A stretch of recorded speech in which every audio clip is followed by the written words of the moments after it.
Hey guys, welcome back to my YouTube channel. तो आज हम अपोथ सीरीज को फिर से कंटिन्यू करने जा रहे हैं। तो जैसे कि हमने प्रीवियस एपिसोड में देखा था, वोटियन बोलते ब्रदर कुडेंग, क्या तुम बाकी प्लेसेस को जानते हो जहाँ पे और ज्यादा फेयर इकट्ठा हुआ हो? कुडेंग बोलता है कि मुझे पता है इन प्लेसेस के बारे में, पर तुम उन्हें फाइंड कर पाओ या ना कर पाओ वो तुम्हारे लक के ऊपर डिपेंड करेगा। वोटियन बोलता है हाँ, कहाँ पे है वो? कुडेंग बोलता है कि वो प्लेस उसे एटर्नल रिटर्न रीजन बोला जाता है, पर अबोट और मैंने वहाँ पे कभी पैर नहीं रखा, तो तुम्हें खुद ही एक्सप्लोर करना पड़ेगा वो। वोटियन बोलते ठीक है, थैंक यू कुडेंग। वो सोच रहा होता है कि काफी टाइम हो गया मैं फ्लोटिंग आइलैंड को छोड़ के गया हूँ, मेरे को जल्दी से मिशन कंप्लीट करना पड़ेगा और डोंगक्वान चुनचुन की ट्रस्ट को गेन करना पड़ेगा। तभी फिर से लूजेंग की स्टोरी कंटिन्यू होती है। हमें नाहुआंग केव का सीन दिखाया था 3 मंथ बाद का। वहाँ पे वो जो होता है एग्जाइल, वो आता है और बोलता है लूजेंग कैसी चल रही है तुम्हारी कल्टीवेशन इस टाइम, क्या कोई स्पेशल चेंजेस आए तुम्हारी बॉडी में? लूजेंग बोलता है मैंने काफी सारा डिसोलेट गॉड की पावर को अब्सॉर्ब किया है, जो डिसोलेट बॉडी है मेरी वो भी स्टेबलाइज हो गई है, पर मेरी बॉडी में इतनी चेंजेस आए नहीं है। एग्जाइल सोच रहा था क्या ये मतलब जो एंशिएंट गॉड का ब्लड है उसका कोई इफेक्ट नहीं आ रहा है लूजेंग के ऊपर।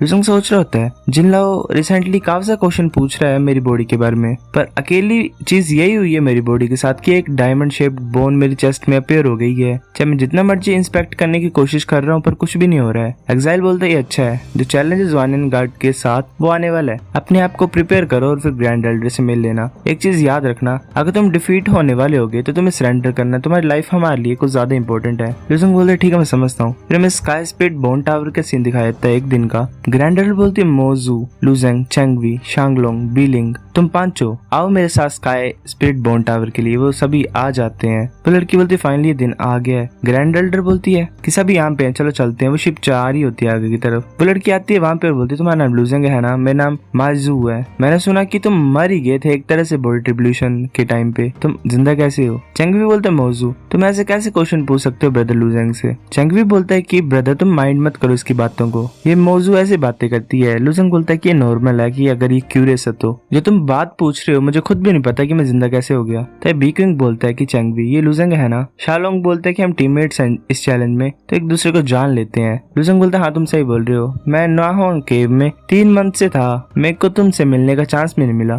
फिर हमें स्काई साउथ बोन टावर का सीन दिखाया जाता है एक दिन बाद का। मोजू बोलती है कि हम स्काई साउथ बोन टावर में आ गए हैं, हमारे जो 2 रेसेस है वो इस टावर के लिए काफी सालों से फाइट कर रहे हैं, ये टाइम है पूरी तरह से फाइट को खत्म करने का। लूजेंग सोच रहा होता है जो मेरा गोल था इस वर्ल्ड में वो पावर को ऑब्टेन करना था और इस वर्ल्ड को छोड़ के चले जाना था। ये जो पावर स्ट्रगल है ये बेकार है मेरे लिए, पर एटलीस्ट मैं इसे ट्रेनिंग की तरह तो ले सकता हूँ। फिर हम ऐसे स्काई साउथ बोन टावर का सीन दिखाया था। वो एक आई बार आती है और बोलती है लूजेंग आगे यहाँ पे मैंने देखा उसे, मैं ऑब्जर्व कर सकता हूँ उसे बोन टावर से, ये थोड़ी सी प्रॉब्लमेटिक है। लूजेंग अब थोड़ा दूर चला गया, मेरे को अच्छी आई साइड चाहिए। वो फिर से देख रहा होता है, बोलते ही अच्छा है। ऐसा लग रहा है कि लूजेंग सिटी के पास में ही आ गया है। फिर हमें एशियंट वेस्टलैंड का सीन दिखाया था फ्लाइंग सिकल सिटी का। वो शिप वहाँ पे लैंड हो जाती है। ग्रैंड एल्डर और बाकी उतर आते हैं। ग्रैंड एल्डर बोलता है कि जो 9ली रेस है वो आगे जैसा प्रॉमिस किया था हमने। हमें जीमी दिखाई देता है जो कि ग्रैंड एल्डर होता है ज़्वानियन गार्ड्स का। जीमी बोलता है कुछ ज्यादा लंबे टाइम बाद मिल रहे हैं ना हम जीयू, तुम और ज्यादा ब्यूटीफुल हो गई हो। ग्रैंड एल्डर बोलती है कि बस करो तुम, काम पे आते हैं। जीमी बोलता है कि ऑफ कोर्स हम काफी सारा टाइम से फाइट कर रहे थे तो ये टाइम है अब लास्ट का देखने का,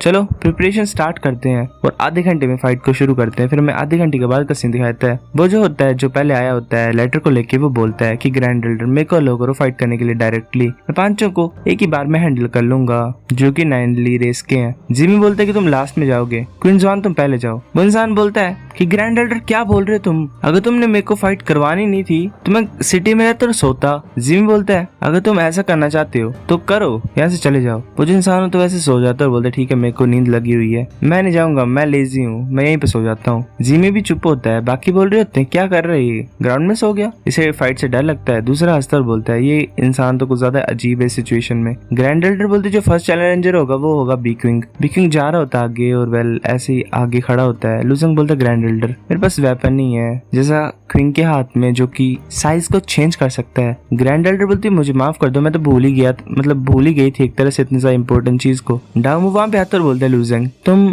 स्वॉर्ड्स में अच्छे है ना? लूजेंग बोलता है हाँ। डामू बोलता है इसे यूज करो, ये मेरी है, ये मेरी स्वॉर्ड है जो कि डिसोलेट बोन से बनी हुई है और बैम्बू से बनी हुई है, जिसे हम डिसोलेट वेपन भी बोलते हैं। तुम जैसे अपने डिसोलेट गॉड की पावर को इसमें डालोगे तो ये अपनी साइज को चेंज कर सकती है। लूजेंग बोलता है शुक्रिया। तभी ऐसे अनाउंसमेंट होती है कि जो विनर वो डिसाइड हो गया एक ही मूव में, वो भी ज़्वानियन जॉनन गार्ड्स को ज्यादा स्ट्रॉन्ग है, मतलब ऐसे बोल रहे होते हैं बाकी। वो जो होता है दूसरा ओपोनेंट जॉनन गार्ड्स को, वो अपने हाथ को उसके फेस में रख देता है बीक्विंग के और बोलता है कि जो कंपटीशन है उसमें फाइनल रिजल्ट ज्यादा इंपॉर्टेंट है, अगर तुम अपनी लाइफ को रिस्क में डालना चाहते हो तो मैं कर सकता हूँ ऐसा। ग्रैंड एल्डर बोलते बीक्विंग एडमिट कर लो डिफीट को, ऐसे तुम्हें बेमतलब की रेजिस्टेंस नहीं लगानी है। बीक्विंग बोलते ठीक है मैं डिफीट को एडमिट करता हूँ। ग्रैंड एल्डर बोलती शालोंग तुम जाओ। शालोंग बोलता ठीक है ग्रैंड एल्डर, मैं ऐसे ही नीचे नहीं दिखाऊंगा अपनी रेस को। वो अपनी 9 डिसोलेट बॉडी में कन्वर्ट कर लेता खुद को। जिसका ओपोनेंट होता है वो बोलता है कि तुम 9 रेस को ऐसे ट्रिक्स को प्ले करने की जरूरत ही नहीं है, तुम क्वालिफाइड नहीं हो हमारे साथ बैटल करने के लिए, चैंगवी और मोजू को फाइट करने दो ऑलरेडी। वो जो इंसान होता है वो बोलता है कि मैं क्वालिफाइड हूँ या नहीं हूँ वो मेरे ऊपर है, तुम्हारे ऊपर नहीं है, एटलीस्ट मैं बैटल में तो हूँ अभी। इंसान बोलता है ठीक है ऐसी बात है तो चलो। वो जल्दी से आ रहा होता है और पंच मारता है उसे और ऐसी मतलब बुरी हालत ही हो जाती है उसकी। जॉनन गार्ड बोलते है कि अपनी डिफीट को एडमिट कर लो। 9 रेस का बोलता है कि नहीं मैं ऐसा नहीं करूंगा। जॉनन गार्ड अपना वेपन को निकाल लेता है और आगे की तरफ अटैक करने के लिए जा रहा होता है और एक स्लैश को करता है। उसने ग्राउंड ही डिस्ट्रॉय कर दिया, तो स्मोक हो जाती है यहाँ वो फिर सेटल डाउन होती है। तो वो जो इंसान होता है वैसे पड़ा होता है, उसके हाथ पैर ऐसे कट गए होते हैं। वो जो होता है जॉनन गार्ड वो बोलता है ये टफ वन था। जेल्डर होता है वो आगे की तरफ जाता है और बोलता है शालोंग तुम्हारी इतनी हिम्मत, तुमने इसे कैसे मार दिया। जॉनन रेस का बोलता है कि इसने ये क्लियर था कि ये मेरी स्ट्रेंथ के इक्वल में कुछ भी नहीं था, पर ये डिफीट को एडमिट नहीं करना चाहता था। एल्डर गुस्सा होता है बोलता है कि मैं तुम्हें मार दूंगा। जिमिंग बोलता है कि ये जो बैटल रिंग होती है इसमें लाइफ और डेथ किस्मत की बात होती है, क्या तुम सच्ची मुझे ऐसे जूनियर को तंग करोगे क्यूचांग, हमारे वॉरियर्स यहाँ पे फाइट करने के लिए आए हैं, ये पॉसिबल होता है कि एक मर सकता है, तुम ये सोच रहे हो कि फ्रेंडली फाइट हो रही है यहाँ पे। 9 रेस की ग्रैंड एल्डर बोलते क्यूचांग शांगलोंग के कोप्स को वापस ले चलो, अगर कोई मर जाएगा तो वो उन्हीं के ऊपर होगा, वही ब्लेम कर सकते हैं खुद को। जिमिंग बोलता है कि जियो तुम रिजनेबल हो जैसे थे, इसलिए मैं तुम्हें कुछ ज्यादा पसंद करता हूँ। ग्रैंड एल्डर बोलती है ये याद रखना कि जो मेंबर्स हैं मेरे रेस के वही नहीं मरेंगे इस फाइट में, ठीक है। वो शालोंग को ऐसे उठा के ला रहा होता है एल्डर। मोजू भी रो रही होती है। चैंगी बोलता है ग्रैंड एल्डर जैसे कि रूल है अब ये फाइट करने का मतलब मौका मेरा है ना।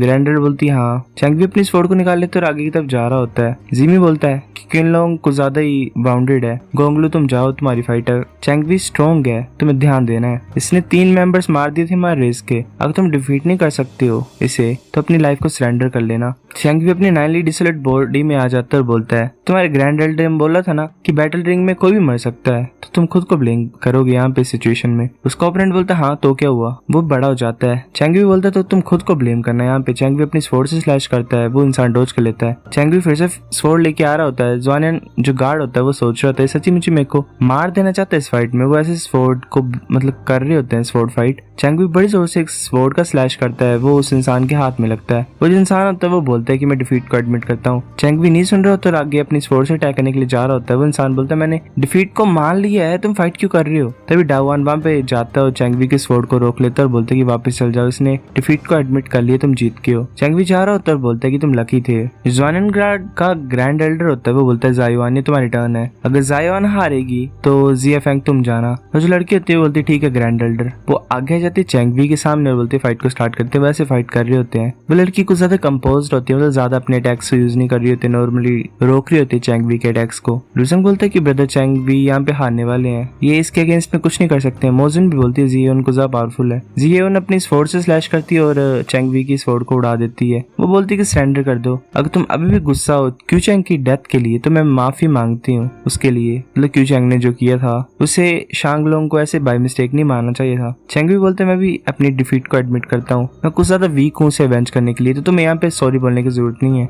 जियोन बोलती ठीक है। फिर ऐसे एक इंसान बोल रहा होता है चैंगी की स्ट्रेंथ अच्छी थी पर हो ही नहीं सकता कि उसने 3 डिसोलेट गोड्स को हमारों को हरा दिया होगा। अगर उसने तीनों को खुद ब खुद हरा ही दिया होता पर फिर भी ऐसी बात नहीं होती कि वो तीनों को मार देता, कोई भी वापस आया नहीं। दूसरा बोलता है कि कुछ तो गलत है, पक्का कोई चीज हुई है जिसे हम नहीं जानते हैं, वह लूजंग ने मारा है हेल्प करके। ग्रैंड एल्डर बोलती है मोजू ये तुम्हारी टर्न है। मोजू बोलती ठीक है। वो दोनों लड़कियां एक दूसरे के सामने आ जाती हैं। ग्रैंड एल्डर सोची होती है कि जैसे कि ये बैटल चली हुई है जियोन स्ट्रॉन्गेस्ट नहीं होगी, पर इसकी स्ट्रेंथ चैंगी से जरा भी कम नहीं थी। मोजू स्ट्रॉन्गेस्ट पर्सन है लूजंग के अलावा। मैं ये सोच रही हूँ कि अगर ये जियोन को हरा पाएगी कि नहीं, पर जॉनन गार्ड्स के पास 2 लोग हैं, क्या लूजंग कर सकता है कुछ। जियोन बोलती कि तुम वेपन को यूज नहीं करोगे। मोजू बोलती कि नहीं कोई जरूरत नहीं है, मेरा बॉडी वेपन है। वो अपने एक वेपन मतलब ब्लड जैसे स्पेयर बनाती है और जियोन की तरफ अटैक कर देती है। जियोन डॉज कर लेती है। जो दूसरा होता है जॉनन गार्ड वो बोलता है जियोन। मोजू एक तरह से मतलब स्प्रे टाइप ही बन गई होती है और उसके सामने होती है जियोन के सामने खड़ी। एक इंसान बोलता है कि मोजू वर्दी है, हम इसे 9 फाइनली रेस के top mid rank desolate God को बोल सकते हैं। इसकी ब्लड लाइन भी म्यूटेट हो गई है, जैसे कि इसकी यूनिक लेयर है ब्लड लाइन की,